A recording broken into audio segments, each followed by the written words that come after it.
A partir de agora, na Unesp FM, Observatório do Esporte. O programa que dá bola a todas as modalidades esportivas.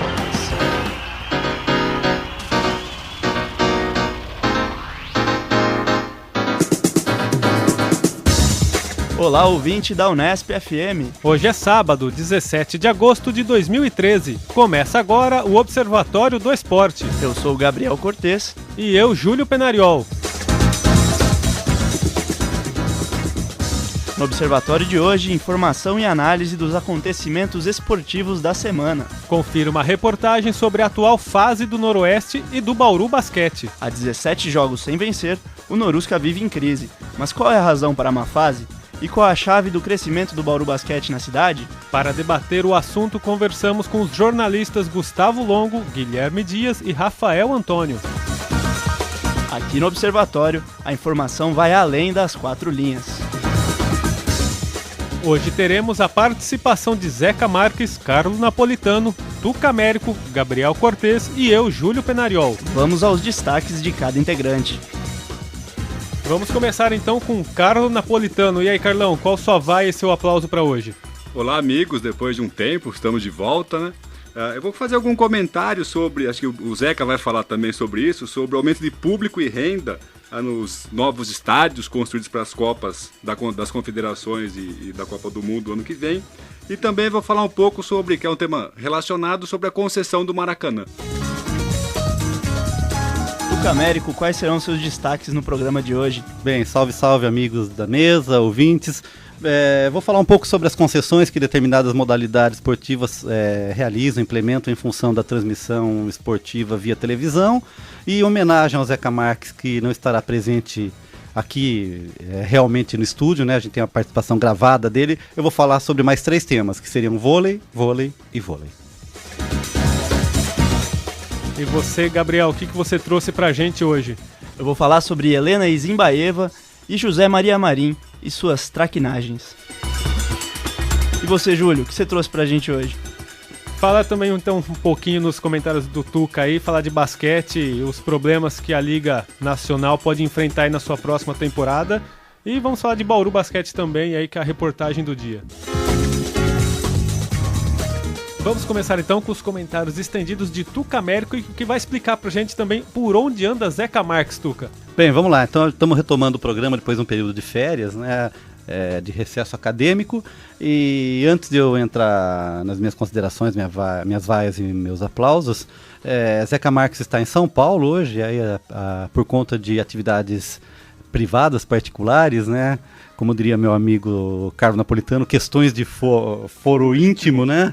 Então, mas o Zeca, como não é traíra, não nos deixou na mão e ele gravou um depoimento hoje, na sexta-feira, que é gravado o programa pelo período da manhã, e eu estava aqui de manhã, então dei os pitacos também no comentário do Zeca. Eu aproveito também, Carlão, assim que o Zeca, que rode os comentários do Zeca, que você também possa falar um pouco, que é um tema muito caro, né, que você abordaria hoje, que é a questão sobre os estádios brasileiros. Então vamos lá, vamos ouvir o Zeca Marques. Amigos do Observatório do Esporte, caros ouvintes, é um prazer recomeçar o programa nesse segundo semestre de 2013 e eu vou comentar algumas questões que envolvem as novas arenas, os novos estádios que estão ficando prontos para utilização na Copa do Mundo 2014.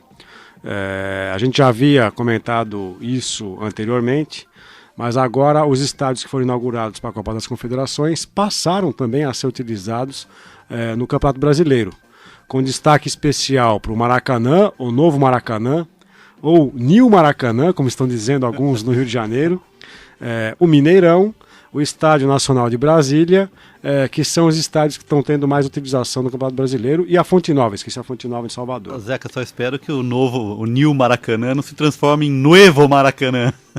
Pois é, se for por conta de um maracanaço qualquer. Se for New Maracanã, teremos a Inglaterra campeã em 2014. Mas enfim, o que a gente tem visto nos novos estádios, nos estádios que serão utilizados para a Copa e que já foram utilizados para a Copa das Confederações? É um público muito reduzido, mesmo em alguns clássicos, O Flamengo e Fluminense do último domingo, por exemplo, teve uma ocupação de nem 30% da capacidade do estádio, um dos principais clássicos do futebol brasileiro. Poucos jogos têm enchido os estádios. Houve um jogo do Flamengo com o Vasco em Brasília que teve uma ocupação muito grande, mas depois o Flamengo fez mais 2 partidas em Brasília foi Flamengo e Atlético Mineiro e foi Flamengo e Portuguesa. E o estádio de Brasília ficou com um público muito diminuto. O Flamengo e Portuguesa, que foi numa quarta noite, por exemplo, o estádio estava muito vazio, cerca de 10 mil pessoas. Então, o que pode explicar esse pequeno público nos estádios? Primeira razão, o alto preço dos ingressos que tem sido cobrado, alguns preços bastante exorbitantes e assustadores. Eu acho que isso tem que ser revisto. Não dá para a gente imaginar que o público brasileiro vai ter tanto poder aquisitivo para comparecer às novas arenas, que até justificariam um preço diferenciado pela novidade, pelo conforto, e um conforto que a gente tem também que relativizar, porque a gente continua com problemas para chegar a esses estádios, continuamos com problema para a compra dos ingressos e continuamos com problema na própria infraestrutura do estádio, com relação à alimentação, etc. Então, o valor tem que ser revisto.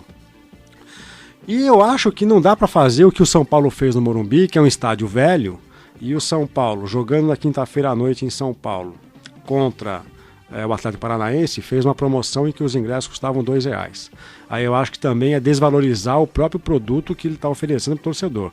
O São Paulo não está numa reta final de campeonato tendo que colocar público no estádio para vencer os seus jogos e fugir do rebaixamento.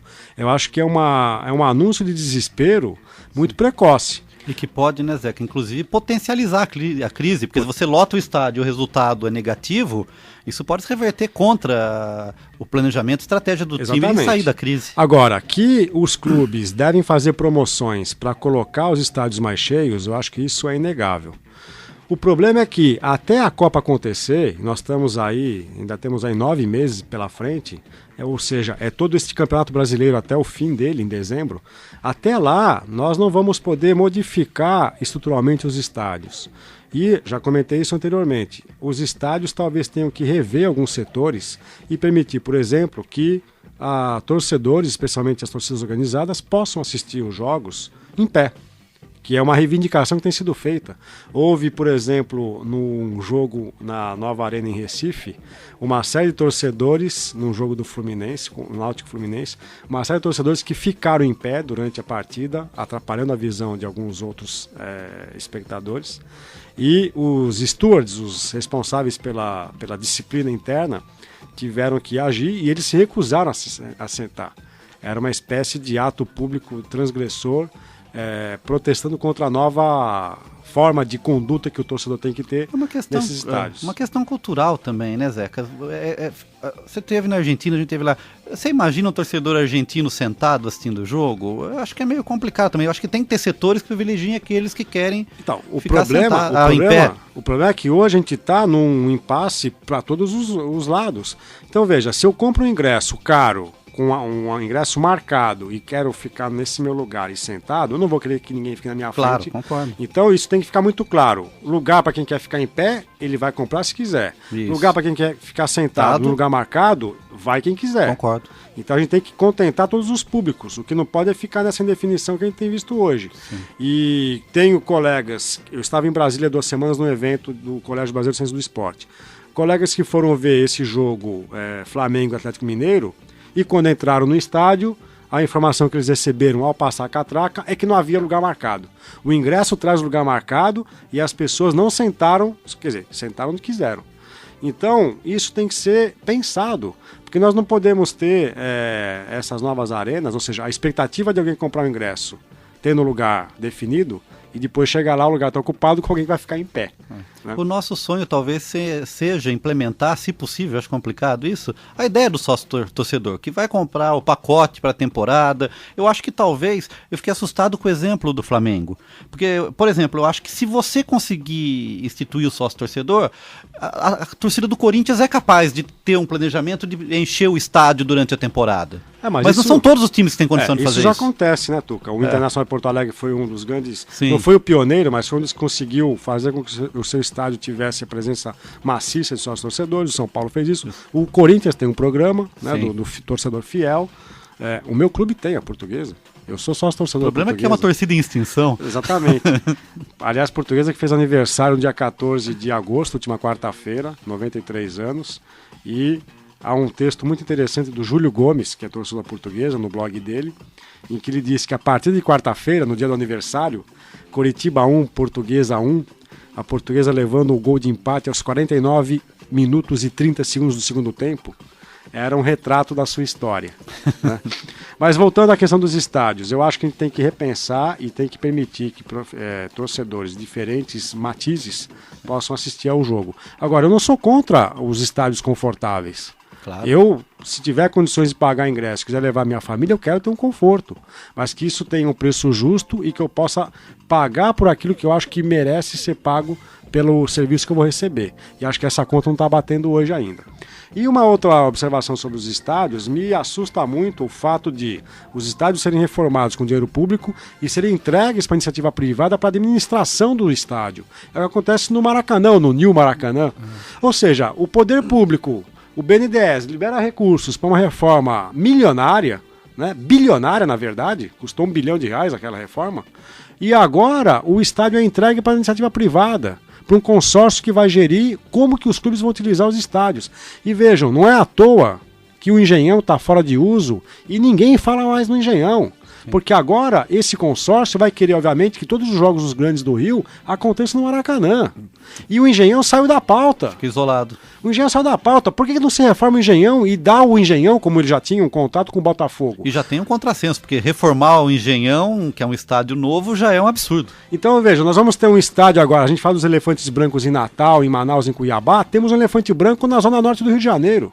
Porque o novo consórcio Maracanã, e aí, obviamente não tenho como provar, mas dá a impressão de que não se vai reformar o Engenhão, porque o Maracanã tem que ter uma ocupação com esse consórcio, alugando o Maracanã para os clubes. Antigamente era o poder estadual que fazia isso, agora é uma empresa que aluga para os clubes. E o Pacaembu, Zeca? O Pacaembu, quando o Itaquerão, o Mutretão ficar pronto, né, o Fielzão, quando ele ficar pronto, o Pacaembu talvez seja utilizado para outras atividades, eventos religiosos. O Corinthians dificilmente vai mandar jogos no Pacaembu. O Palmeiras deve mandar durante algum tempo até a Arena, até o Parque Arena ficar pronto. E aí vamos ver o que se faz no Pacaembu. O Pacaembu pertence ao município, tem um entorno que serve como uma espécie de clube para o munícipe, porque há piscinas, há quadras de tênis, né, há um ginásio. E eu lamento que o Pacaembu, não gostaria que o Pacaembu tivesse o destino que aparentemente está tendo o Engenhão no Rio de Janeiro. Interessantes observações aí do Zeca. Na verdade, ele roubou meu assunto, né? Os dois. Você foi plagiado hoje, Carlão? Foi, conversar seriamente com ele. Mas o que eu ia trazer era o inverso do que ele colocou, não é?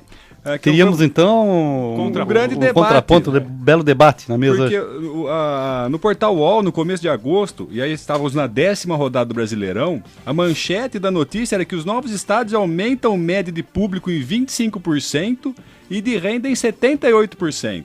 Então é um argumento contrário àquele que o Zeca colocou, não é? Acho que a única coisa que bate aqui no argumento é o preço do ingresso. A reportagem traz que o preço do ingresso mais barato para o jogo de despedida do Neymar, que foi Santos e Flamengo, no Mané Garrincha, foi R$160.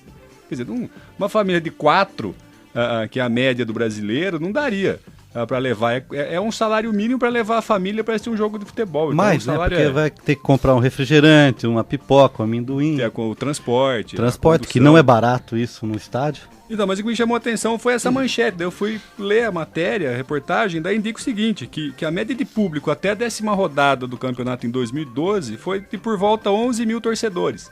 E até a 10ª rodada do campeonato 2013, essa média beirou os 14 mil. Então seria aquele aumento de 25%. Enquanto a renda, em 2012, até a 10ª rodada, foi R$290 mil.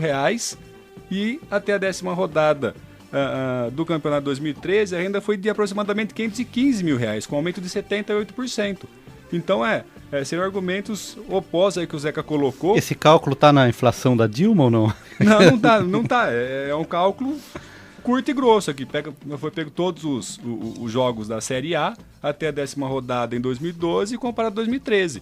E o argumento é que os novos estádios têm mais torcedores. Tudo bem, o estádio tem lá 60 mil lugares e tem 30, ele dá uma aparência de vazio sim. Ainda mais que na televisão aparece mais, né, Tuca?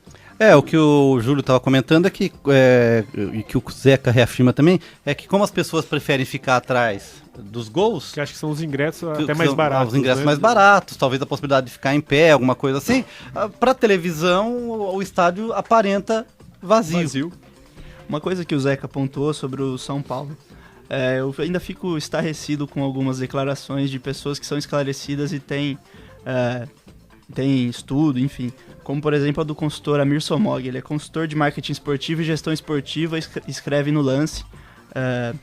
Ele deu uma declaração indo contra a baixa dos ingressos, como o Zeca foi, mas ele foi além. Ele vinculou essa baixa dos ingressos com uma queda no nível do torcedor que vai ao estádio, o que é um preconceito imenso. Sim. E é uma coisa histórica no Brasil que eu fico estarrecido de ver, hoje em dia, uma pessoa estudada, uma pessoa com intelecto elevado para estar numa condição dessa, ser consultor de marketing esportivo. Pessoa treinada, preparada, especializada. Exatamente, e tem voz, forma opinião, dá uma declaração como essa. Ele disse no seu texto publicado no Diário Lance: quando o preço cai muito, o nível do torcedor que vai ao estádio é muito pior. Inclusive, atrai um perfil de público que devemos abolir dos estádios, que é uma bandidagem. Então, mostro aqui o meu profundo repúdio à declaração do Amir Somog e espero que tenha sido uma infelicidade, até porque é uma coisa que vincula a violência e bandidagem à pobreza e à dificuldade, que é inaceitável. A reprodução de estereótipos que são inaceitáveis, né, Gabriel? Inaceitável, um preconceito histórico. Então uma vaia retumbante para ele. Então, acho que a única questão era essa mesmo, de comentar o que o Zeca colocou, desse aumento. Talvez até a 14ª rodada esses números deveriam ser atualizados, talvez diminuíssem mesmo. Mas aqui alguns dados. Santos e Flamengo, 63 mil torcedores. Vasco e Flamengo, 60 mil torcedores. Flamengo e Coritiba, 52 mil torcedores. Acho que são público nesses 3 jogos públicos de final de campeonato. E foram no meio. Né? Talvez ali pela novidade de ser alguns jogos. A questão vai mais além. Além de só o preço, Carlão, também é a qualidade do espetáculo que é oferecido. Porque você vê quando o São Paulo diminui os preços a R$2 para sócio torcedor e a R$10 para o torcedor comum, R$5 a meia, o estádio fica com metade da sua capacidade preenchida apenas. Ou seja, 25 mil torcedores, que foi o público que deu. Então a questão não é só o preço do ingresso, na minha visão. A questão também é a qualidade do espetáculo oferecido e o nível de conforto que você dá para o torcedor no estádio. Gabriel, você que é um notório palmeirense, aqui estou entre 2 palmeirenses como eu, então formamos um trio, né? Você que é um notório palmeirense também, você tem dados sobre a renda do Palmeiras na 2ª divisão, e tem uma segunda pergunta que eu fiz lá fora antes da gravação. É melhor ser líder da 2ª, como o Palmeiras, ou tá na situação grave do São Paulo de baixar o ingresso para poder chamar a torcida porque tá numa zona de rebaixamento na 1ª divisão do Campeonato Brasileiro? Olha, Tuca, eu não tenho dado sobre a renda, mas eu tenho um dado que é interessantíssimo. O Palmeiras atingiu a maior média de público, a maior ocupação de um estádio na Série B. O time que teve um jogo com a maior média de público na Série B. Foram 31 mil pagantes no jogo no Pacaembu contra a produção vai ver, depois a gente fala. Foram 31 mil pagantes. Jogo contra o Paraná, 2 rodadas atrás. E eu acho que tá na Série B é uma alegria imensurável. Eu fico feliz todo jogo, assisto todos os jogos. Júlio Penariol, então? Eu recomendo. Aos São Paulinos aí de plantão, é uma alegria muito grande. O meu amigo jornalista Fernando BH tem uma teoria de que não é preciso cair para a 2ª divisão para um clube se mexer, né, se reestruturar, enfim. Mas eu acho que pro caso do São Paulo, acho que tá precisando mesmo. Eu acho que é o que falta, porque na situação que tá aí, o momento político do clube não mudar, eu acho que só mesmo uma queda para a Série B para mudar essa situação, como o Palmeiras e o Corinthians já mostraram aí. Aí ficará faltando o Santos cair para a Série B. Exatamente. Já que a pauta é Palmeiras, eu falei que lá fora que não ia falar sobre isso, mas eu cheguei a comentar. O Palmeiras ano passado montou um time de Série B para disputar a Série A. E esse ano montou um time de Série A para disputar a Série B. Até eu fiz uma pergunta rapidinha para todo mundo ali. Qual é o único time de Série A que tem 2 jogadores que servem a sua seleção nacional? Eu pensei rapidamente, só lembrei do Fluminense, que cedeu agora o Fred e o Jean. O Palmeiras tem o Valdívia e o Eguren. não é? E o Mendieta também joga aí na seleção e tem bola para jogar na seleção do Paraguai. Então, um time de Série B que tem 3 jogadores ali que já foram selecionados para seus times nacionais. Infelizmente, Valdívia que foi frequentar a enfermaria da seleção chilena. Mas um outro assunto que eu queria comentar, e também relacionado ao que o Zeca falou no começo, é a respeito da concessão do Maracanã. Não é? O Zeca comentou que é entregar a administração do Maracanã para uma entidade privada, que é o grupo lá do Ike Batista. Saiu uma reportagem no caderno Mercado da Folha de São Paulo no dia 8 de agosto. O autor é Marcelo Mitterhoff. Ele é economista do BNDES. Então ele faz um questionamento bem interessante e eu vou reproduzir para vocês aqui alguns dados sobre essa matéria escrita pelo economista. Ele começa o texto falando que o governo do Rio, tanto o governo estadual quanto a prefeitura municipal, já cancelaram a demolição dos parques esportivos no entorno do Maracanã, que é o Júlio Delamare e o Célio de Barros, né? E também parece que nessa onda também não vai ser mais demolido o Museu do Índio, né? E também uma escola de ensino público que tinha ali ao lado. Qual é o argumento que ele traz? Que na concessão do Maracanã fazia parte do contrato de concessão a demolição e a construção desses equipamentos esportivos em um outro local. E esse valor no contrato era de 600 milhões de reais. Não é? Isso equivale a aproximadamente metade do que o Estado do Rio de Janeiro gastou para fazer o Maracanã, 1,2 bilhão. Não é? Então, não tendo mais a demolição, esse contrato precisa ter um reajuste, porque seria a contrapartida da concessionária por ter recebido a concessão. Então, a empresa lá do New Maracanã, ou o grupo Maracanaques, como a gente já comentou aqui, Tuca, ele teria a concessão para explorar por 35 anos e teria que fazer um investimento em torno de 600 milhões. Além disso, na outorga, ele teria que pagar 180 milhões em parcelas de 35 vezes, que daria aproximadamente 5 milhões por ano. Né? Qual é o argumento desse economista? Se não haverá mais a demolição dos equipamentos esportivos, o contrato ficou desequilibrado. Ou seja, a concessionária vai ter um ganho muito maior do que estava previsto inicialmente. E o Estado, o Estado do Rio de Janeiro vai perder com isso. E qual o outro argumento que ele coloca aí, trazendo somente para o futebol?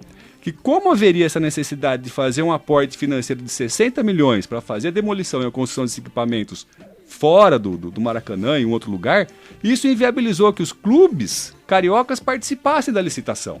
Não é? Porque eles não teriam esse montante de recurso para fazer esses investimentos. Então afastou o Flamengo, Vasco não porque tem o seu estádio, mas afastou o Fluminense, o Botafogo e o Fluminense dessa negociação. Qual é o argumento dele? Se esses 600 milhões não fossem necessários, talvez esses clubes participariam da licitação e poderiam ter um preço de outorga maior do que os 180 milhões.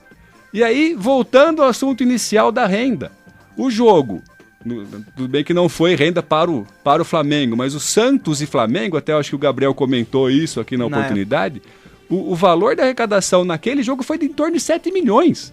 Então, um jogo arrecadado pelo Flamengo, vamos ver, supondo que era mando de jogo dele, ele pagaria outorga de 5 milhões no ano.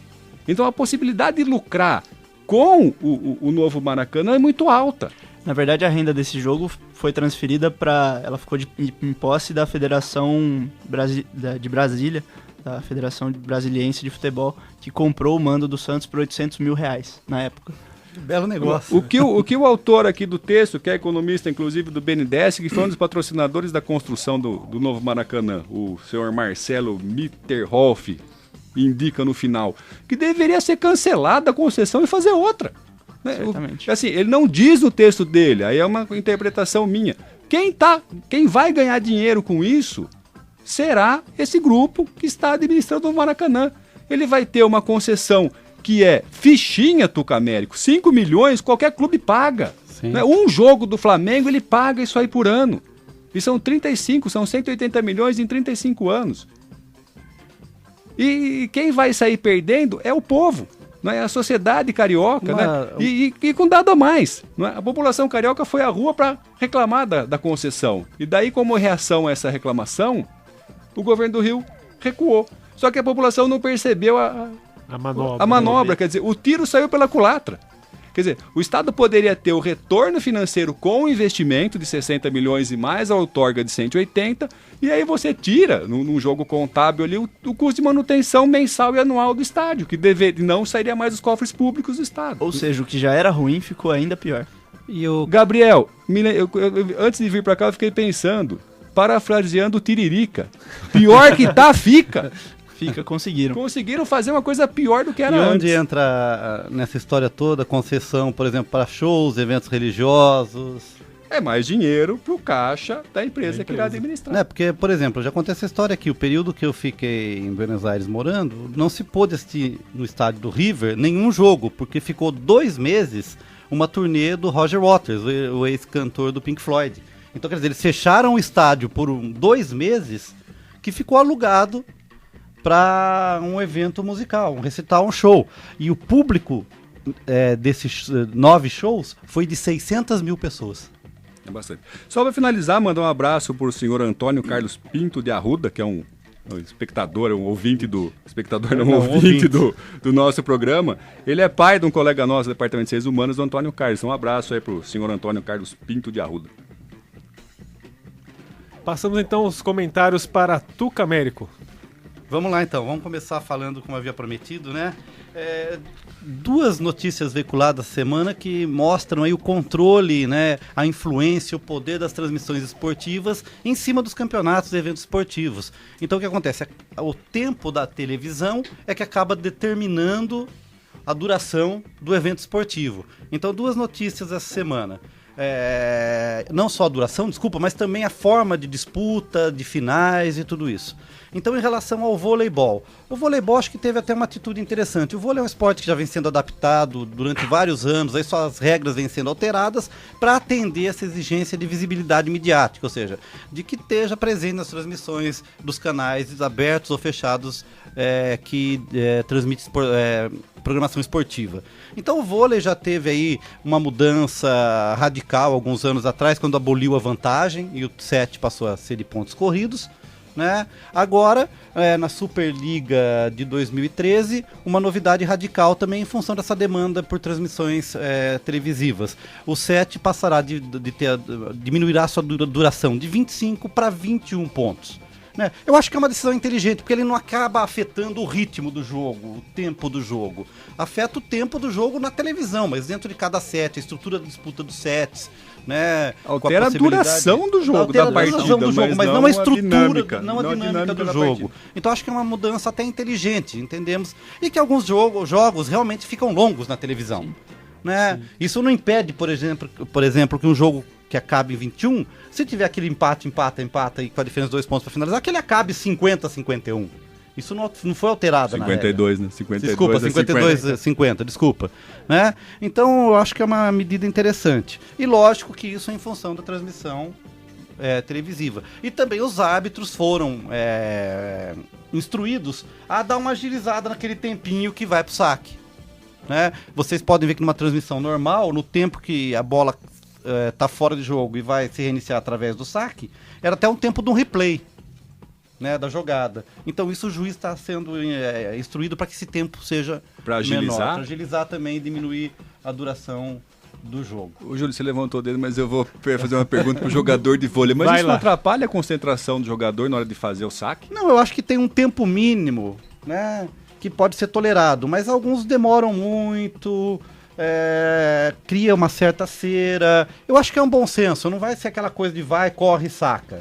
Né? Até porque depois que mudou a regra e o jogador pode escolher da onde ele vai sacar, que antigamente não era assim, cada sacador sacava de uma diagonal da quadra.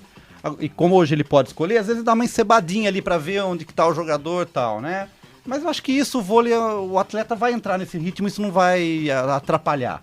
E vai diminuir a cera. Agora, diga, Júlio.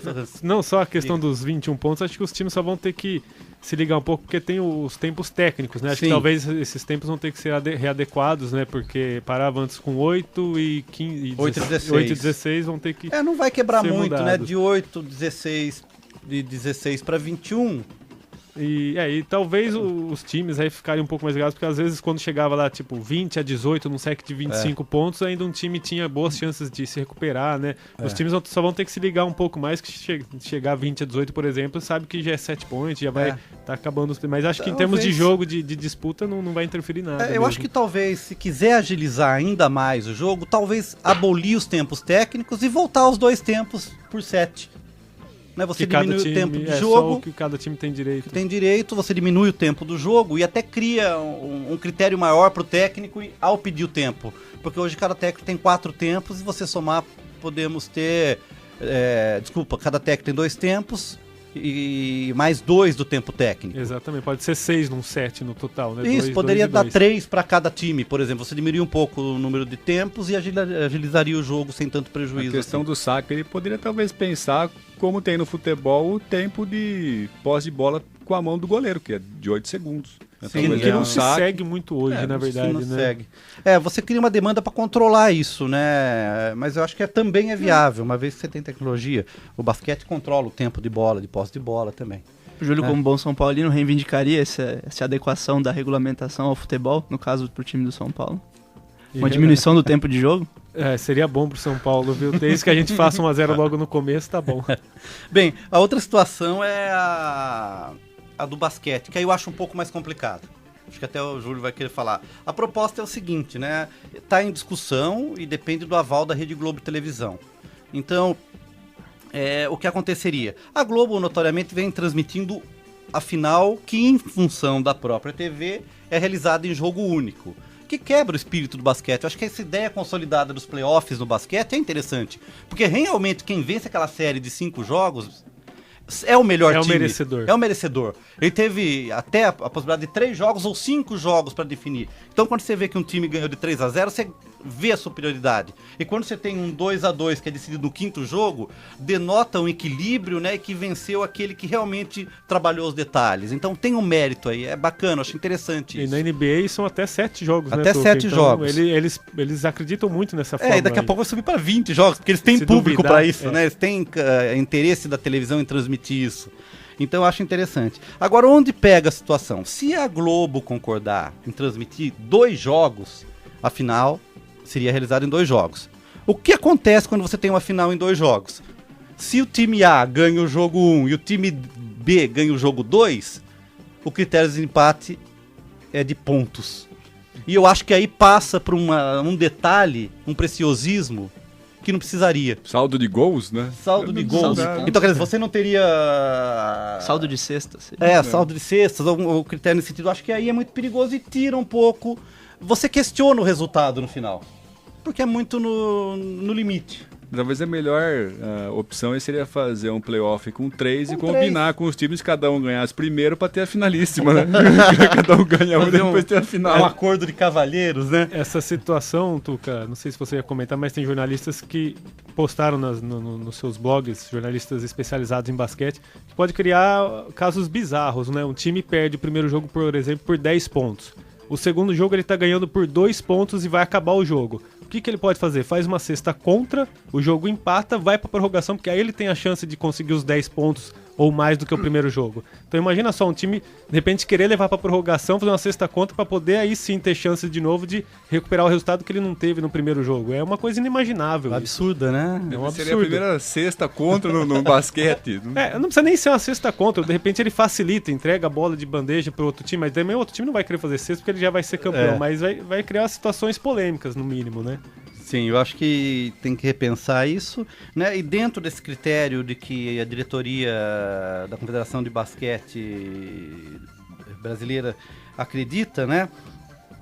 É que a Globo ela oferece a possibilidade de transmitir não só as 2 finais, mas 2 jogos a mais, que seria um jogo entre Brasília e Flamengo, que são os 2 melhores times. Logo de cara, acho que seria tipo o jogo de estreia. E jogo de estreia, abertura, né? E o famoso jogo das estrelas, que já é também transmitido. Mas eu acho que tudo bem. Eu acho que o preço pro torcedor é muito grande em função da visibilidade. Só para fazer aqui mais um agradecimento ao ouvinte, o Fábio Fleury, o diretor do programa, acabou de me passar aqui um e-mail de um ouvinte, o José Carlos da Silva.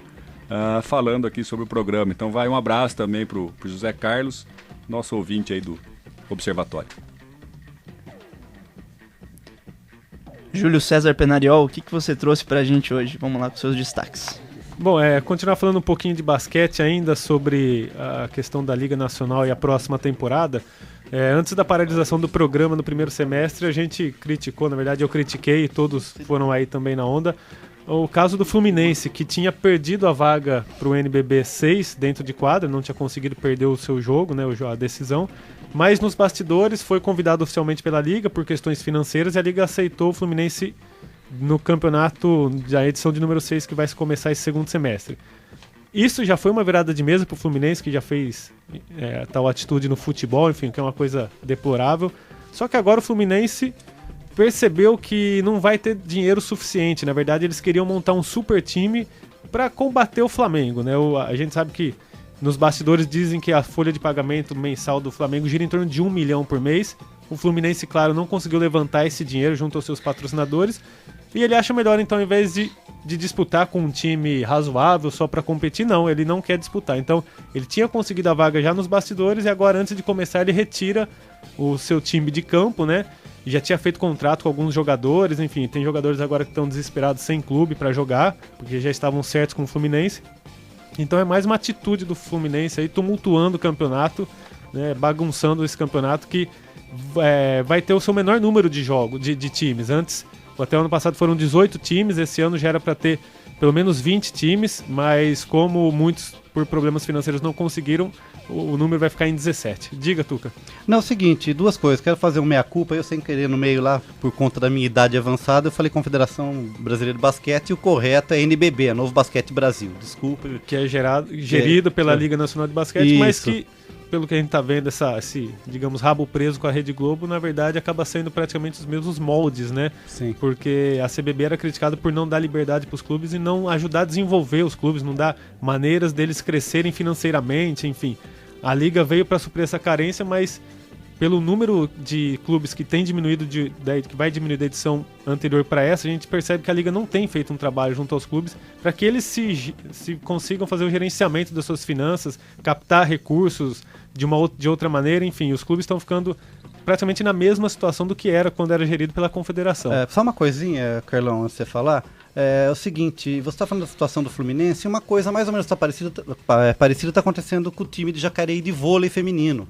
Exatamente. Né? As jogadoras estão reclamando que estão há 2 meses sem receber por conta de um projeto que não saiu, na verdade não existiu nem no papel, foi como a gente chama, no fio do bigode, na confiança. Várias jogadoras, inclusive a Fernandinha, que foi campeã olímpica, faziam parte da montagem desse projeto de time feminino de vôlei, mas que por conta de falta de projeto, uma coisa muito estranha de embarcar num projeto que na verdade não existia efetivamente. Exatamente. Né? Então você tem aí o caso do time do Jacareí que tem até o limite de sexta-feira hoje, que a gente grava esse programa, você que está ouvindo no sábado, né? Para decidir se vai depositar as garantias para poder participar ou não. E a situação fica difícil, porque se não deposita, é um time inteiro de jogadores profissionais que fica solta e sem atuação no mercado. Não, eu só ia perguntar pro Júlio se ele tem a relação dos times que não disputarão, que disputaram no passado e não disputarão esse ano.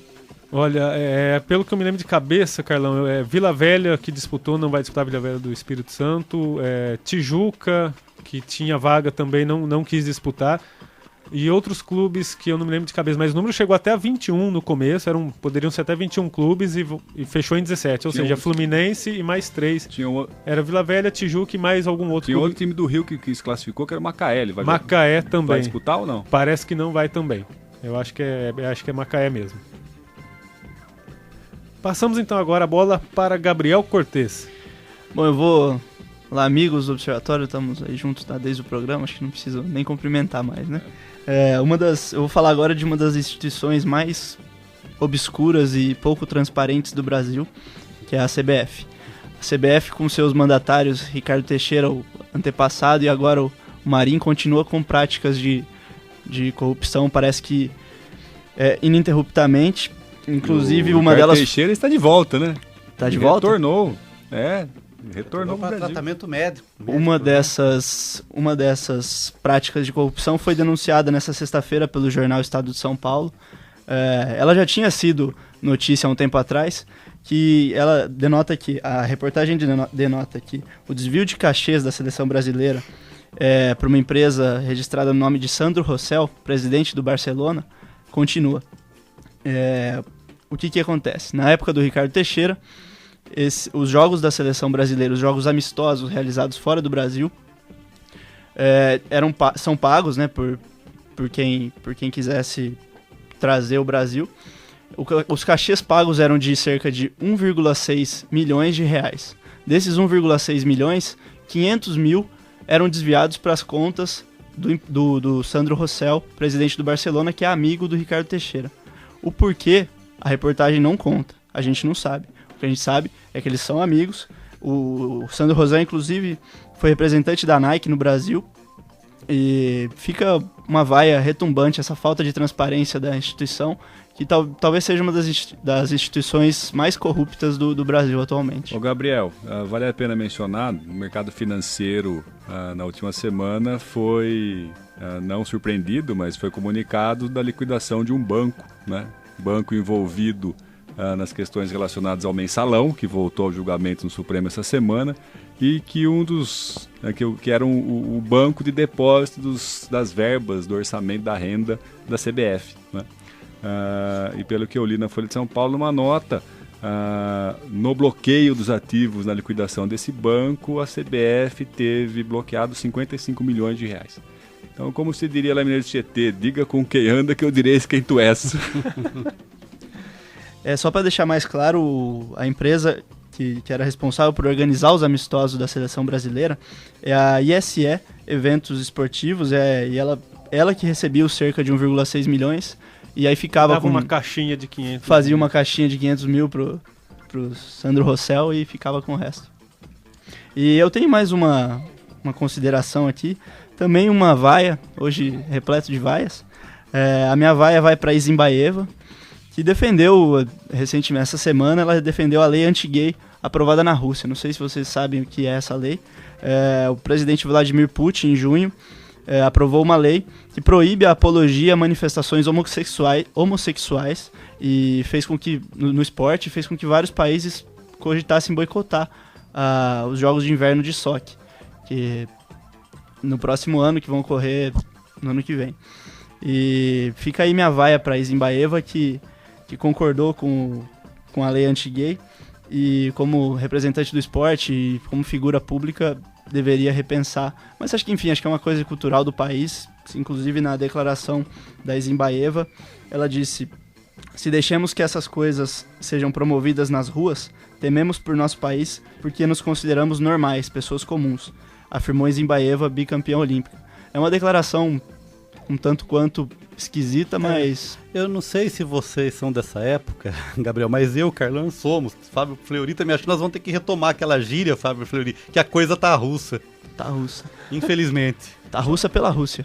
Só bom recordar, Gabriel, que nós discutimos aqui no primeiro semestre um programa inteiro sobre isso. Exatamente. Né? Sobre o preconceito de torcidas organizadas, tal. Veio uma colega do departamento, a professora Larissa, que é especialista no assunto, comentou sobre isso. É lamentável, né? Triste ver uma representante do esporte... Uma atleta vencedora, bicampeã mundial, né? Bicampeã olímpica, bonita e que esquece que é referência para o mundo todo. Sem dúvida. Que é um exemplo, seria um exemplo.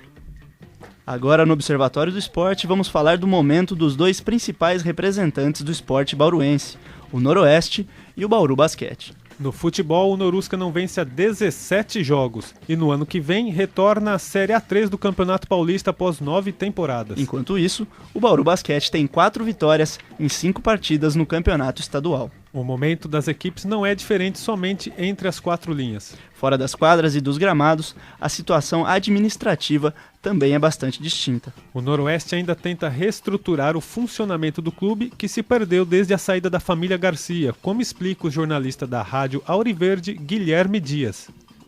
O Noroeste ele viveu uma década praticamente à sombra da família Garcia, né? O seu Damião ele comandava e injetava o dinheiro no clube. E por isso o Noroeste, por algumas temporadas, disputou até a elite do futebol paulista, competiu de igual para igual com alguns grandes, chegou a vencer o Corinthians aqui em Bauru algumas vezes, venceu o Palmeiras, enfim, fez belíssimas campanhas. Mas a partir do momento que a família Garcia ela acabou deixando o Noroeste, a coisa se perdeu, porque muita gente dizia que a cidade poderia conduzir o Noroeste, ajudar financeiramente, e não se viu isso nesses últimos meses. O cenário realmente ficou obscuro, né? O Noroeste acabou sendo rebaixado da Série A2 para a Série A3, o que corresponde à terceira divisão do futebol paulista. Foi firmada uma parceria no primeiro bimestre que acabou não vingando. Agora, no segundo semestre, uma nova parceria, uma nova gestão de futebol, e o que dá para perceber é que até o momento não vem dinheiro também, salários atrasados, uma baderna completa. Enfim, o problema principal é o Noroeste hoje, ele não tem mais credibilidade na praça. A nova administração do Norusca é gerida pela empresa FL Work and Sport, sob a batuta de Fabiano Laranjeira. Ainda esse mês foram dispensados 8 jogadores, entre eles o capitão Bonfim, zagueiro com mais de 200 jogos pelo clube. Na Copa Paulista, que está sendo disputada no momento, o Norusca empatou um jogo e foi derrotado em outras 4 ocasiões, e agora é o lanterna do grupo. No último jogo, derrota para o Linense por 1-0 em casa, sob um público de 420 pagantes. Nesse sábado, o Norusca faz seu 6º jogo contra o Monte Azul, novamente em casa, e precisa vencer para continuar com chances de classificação. Foi justamente contra o mesmo Monte Azul que a Maquininha Vermelha venceu pela última vez, no dia 20 de fevereiro, quase 6 meses atrás. Já pelos lados do ginásio Panela de Pressão, o Bauru Basquete vive bom momento e tem 80% de aproveitamento no Campeonato Paulista. De acordo com o jornalista do jornal Bom Dia, Gustavo Longo, a equipe conta com um projeto consolidado dentro e fora das quadras.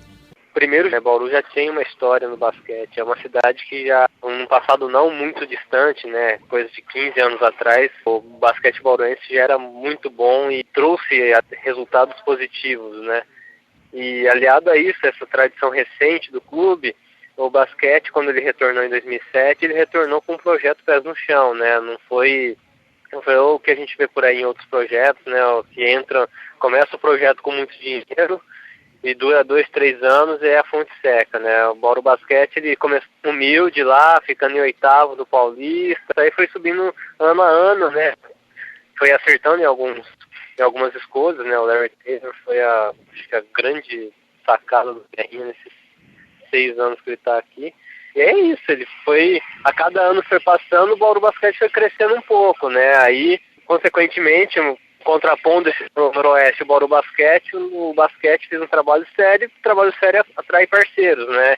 Aí veio a grande cereja no bolo, que é a Pascoaloto, com dinheiro e tempo, né? Que é o que sempre pediam para poder fazer um trabalho a longo prazo. No ano passado, o Bauru Basquete trocou o seu patrocínio principal e firmou parceria com outras empresas. Atualmente, são 17 contratos de publicidade que investem no clube e ajudam na caminhada da equipe. E esse momento de cada equipe, respectivamente, reflete na presença do público nas arquibancadas, como explica o jornalista Gustavo Longo. Eu acredito que questão de público não teve uma inversão. Os públicos são diferentes. O basquete sempre vai atrair seus 800, 1.000 pessoas e o Noroeste sempre vai levar suas 500 pessoas. A questão é que, quando um está por cima, consequentemente, a população acaba indo assistir quem tá por cima, né? Quem tá com possibilidade real de vencer. O Noroeste não tá, o basquete tá. Então, por isso que o Noroeste leva suas 500 pessoas e o basquete leva 2.000, 3.000 pessoas.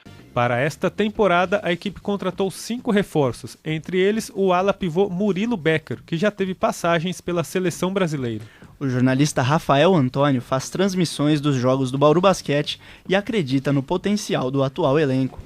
Eu acho que é um time competitivo, né? É um time que pode, inclusive, conquistar o título paulista. Não vai ser nenhuma surpresa. Eu acho que Bauru, ao lado de São José dos Campos, é um candidato em potencial para a conquista do título. Para mim, são os 2 grandes favoritos. Na verdade, foi montado um time para chegar. Se vai ser campeão ou não, é uma outra história. Vai depender do contexto. Agora, inegavelmente, hoje, Bauru tem um time em patamar, em condições de alcançar esse objetivo. Tanto na esfera do Campeonato Paulista, como a Liga Sul-Americana. Talvez, se tiver 1 ou 2 reforços pontuais, pode até sonhar em ir mais longe no NBB também. Rafael Antônio também narra jogos do Noroeste e não vê o mesmo futuro para o time de futebol. Se tiver um choque de gestão, uma mudança nos próximos meses, o Noroeste vai fechar as portas. Essa é a grande verdade. Se não houver uma mudança, principalmente diretiva, infelizmente o Noroeste vai fechar as portas. O que é muito triste, porque é uma instituição centenária, o Noroeste tem 102 anos de história. Eu acho que não é nem tanto esse lado de torcida, não. Porque, repito, o torcedor, muitos torcedores do basquete são também torcedores do futebol. É evidente que nesse estado de desorganização, o torcedor se afasta do futebol. Mas a situação do Noroeste é muito complicada, cara. Se não houver, repito, uma mudança de gestão, o Noroeste, num curto espaço de tempo, eu não sei se vai conseguir sobreviver. O jornalista do Bom Dia, Gustavo Longo, acredita também que o Noroeste pode se recuperar, mas isso depende de uma nova postura de gestão e muito trabalho. O futebol é cíclico, né? Os times que estavam lá embaixo hoje estão em cima e vice-versa, né? Não é nem questão de dinheiro, falam de dinheiro, precisa de dinheiro e tal. Claro, no futebol o dinheiro é importante, né? Você não faz um time de futebol sem 200 mil por mês, né? É um dinheiro considerável para a cidade do interior. Mas tem salvação. Mas é o que eu falo, o Noroeste tem que primeiro colocar a casa em ordem. Colocando a casa em ordem, tem que achar parceiros. Achando esses parceiros, aí tem que montar um time razoável. E aí é um trabalho de reconstrução. Vai levar tempo, claro, mas com um trabalho sério, em 5, 6 anos, o Noroeste com certeza volta para a primeira divisão. Agradecemos ao Gustavo Longo, Rafael Antônio e ao Guilherme Dias pelas entrevistas. Júlio, eu volto a bola já para você. Você que está aí acompanhando o esporte na cidade já há um bom tempo.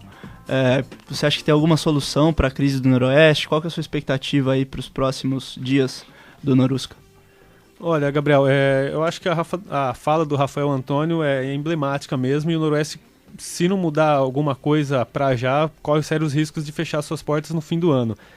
Quando o Damião Garcia ficou à frente do clube por pelo menos aí quase 10 anos, de 8 a 10 anos, muitos criticavam ele pelo fato da administração e da gestão de futebol, das partes de finanças, venda e entrada de jogadores, enfim. Criticavam o fato de ser um pouco obscuro. Então, se falava que os empresários da cidade ou da região não gostariam de ajudar o Noroeste porque não saberiam, vou colocar meu dinheiro no clube, mas eu não sei para onde ele vai, no que ele vai ser usado, porque nunca se divulgou o balancete, enfim.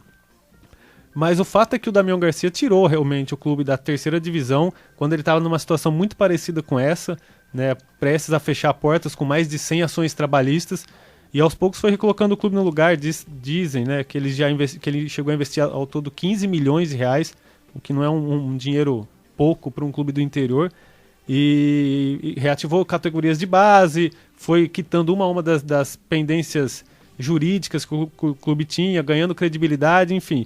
E aos poucos foi conseguindo montar elencos, trazer jogadores, ganhando a confiança dos torcedores, até que o clube teve seu auge ali em 2006, 2007, quando disputou a Copa do Brasil, chegou a ficar em 4º lugar no Paulistão de 2006.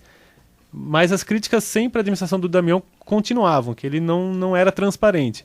A partir do momento que ele saiu, que ele falou, não quero mais, que ele fazia mesmo por amor ao clube. Ele tinha um amor pelo Noroeste até maior do que ele tem pelo Corinthians, onde ele é o conselheiro vitalício hoje, né, por conta da Calunga, que patrocinou o Corinthians por muitos anos.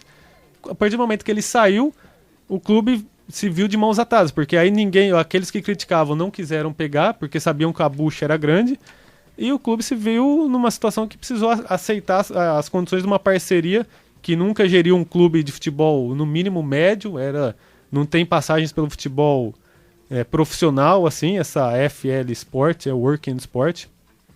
E era uma parceria que falava que ia chegar com 130 mil mensais. O clube falou, então beleza, assinaram um contrato. Acontece que essa parceira até agora não depositou nenhuma vez esses 130 mil reais. Ninguém viu a cor do dinheiro ainda. Exatamente, ninguém viu a cor do dinheiro. E aí começam os problemas de novo, né? Salários atrasados, funcionários até da cozinha já pararam, né? Categorias de base, enfim, jogadores não treinaram por vários dias porque estão com 2 meses de salário atrasado. Uma coisa que o Rafael falou durante a entrevista, eu tive a oportunidade de bater o papo com ele, ele disse que, e eu concordo, em gênero, número e grau, hoje em dia é mais difícil uma cidade de médio porte do interior você manter um time de futebol do que você manter um time de basquete, um time de futsal, um time de voleibol. O investimento é muito alto, o investimento tem que ser feito para manter o time em alto nível, é muito alto. Exatamente. Então acho que não tem empresas em Bauru que tenham capacidade até financeira de manter um time jogando primeira divisão e ainda gerar recursos para ela mesma. Eu acho que a própria fala dos entrevistados, a conclusão não seria outra que não a do Rafael, de fechamento das portas, não é? O Guilherme fala em falta de credibilidade, de crédito na praça, não é? O Gustavo fala que o público médio do Noroeste são de 500 torcedores por jogo, não é? 500 torcedores, né? 500 torcedores, desculpa. 500 torcedores. Quer dizer, a conclusão é fechar mesmo, não é? E aí fora a questão da falta do planejamento, não é? A questão do investimento, acho que tudo tem que ser levado em conta. Se a gente for transportar isso para o basquete tem um planejamento. O próprio Murilo, que foi contratado, falou, olha, são poucos os times do Brasil que contratam por 3 anos. É o sonho de qualquer jogador, né? E me parece que a Pascoaloto faz isso aqui em Bauru. Faz isso. Né? E leva o dobro de público, leva 1.000, não é? Agora, essa questão do público, eu já comentei aqui, a última vez que eu fiz um jogo no Alfredo de Castilho foi Palmeiras e Noroeste, faz 2006. Muito tempo, não lembro. E paguei caro pra burro, foi R$100. Né? Na verdade eu paguei 200, que fomos eu e meu filho assistir. Né? Você vai assistir um jogo do Bauru Basquete, eu acho que tá R$20 a entrada, paga metade dos meus filhos a minha entrada. É um espetáculo. É agradável, você não vai tomar chuva, não vai tomar sol. O acesso é legal, pra você entrar, você não tem abordagem de polícia, né? Porque quando você vai no estádio de futebol, a polícia faz abordagem, parece que você é bandido que está indo ao estádio, não é? Lá não, tem a segurança, os caras olham, tudo bem, você entra, você se acomoda, você pode tomar um refrigerante, comer uma pipoca. É um evento familiar? É um evento mais interessante que assistir o jogo do Noroeste. E acho que a questão também é o seguinte, será que tem tanto noroestino hoje em Bauru? Eu duvido disso. Eu acho que o bauruense não é um apaixonado pelo Noroeste. E se transformou num apaixonado, sim, pelo basquete. Exatamente. São poucos os que são, acho que, apaixonados e vão mesmo aos Jogos do Noroeste. São o pessoal da organizada, mesmo, da Sangue Rubro mesmo. E o Noroeste, o basquete fez o caminho contrário do Noroeste. Começou com um projeto mais tímido quando retomou a modalidade em 2007, com um time, digamos, bem meia boca para disputar campeonatos e ganhando confiança e estruturando o clube. E foi crescendo gradualmente. Saía presidente, já tinha uma transição pronta, já tinha um diretor que assumia e sempre pessoas muito engajadas, porque não é fácil conseguir patrocínio realmente. Ninguém vai bater na porta do clube e se oferecer.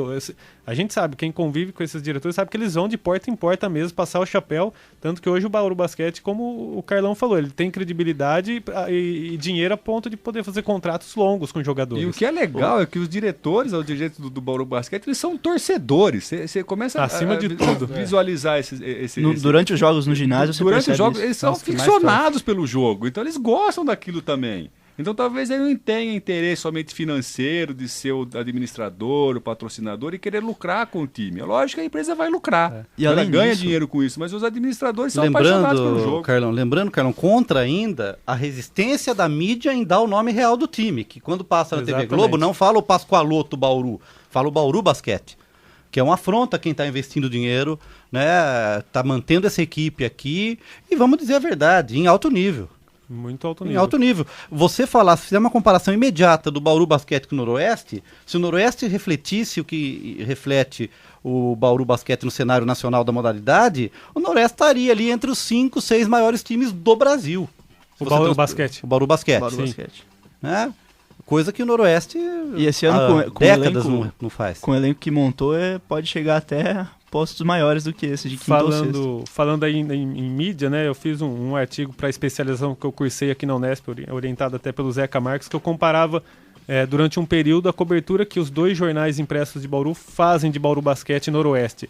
E a conclusão que se chegou está escrito aqui mesmo, né, nessa reportagem.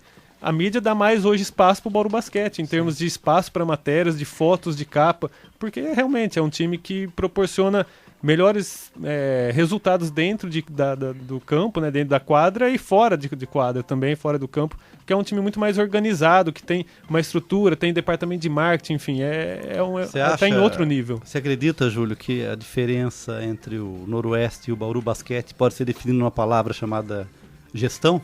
Sim, eu acho que é bem isso, Tuca. A gestão do Noroeste, que na época do Damião já era criticada, né? Mas pelo menos tinha dinheiro naquela época. Hoje, sem uma gestão sem dinheiro, que é o Noroeste, não funciona. O basquete é totalmente o oposto.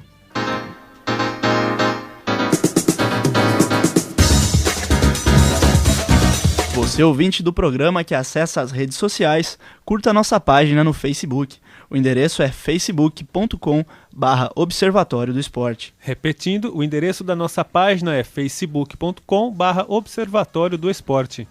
Acesse também o blog do nosso programa. O endereço é observatoriodoesporteunesp.blogspot.com. Repetindo, observatoriodoesporteunesp.blogspot.com.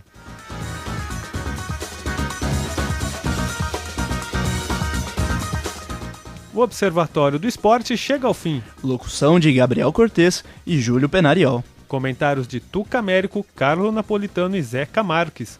Equipe de reportagem Fernando Martins, Gabriel Cortez e Vinícius Martins. Direção de Fábio Fleury, produção técnica de Paulo Pepa. O Observatório é um projeto de extensão universitária financiado pela PROEX, a Pró-Reitoria de Extensão da Unesp. O Observatório é coordenado pelos professores doutores Marcos Américo, José Carlos Marques e Carlo Napolitano. Até a próxima semana. Até lá e um bom fim de semana.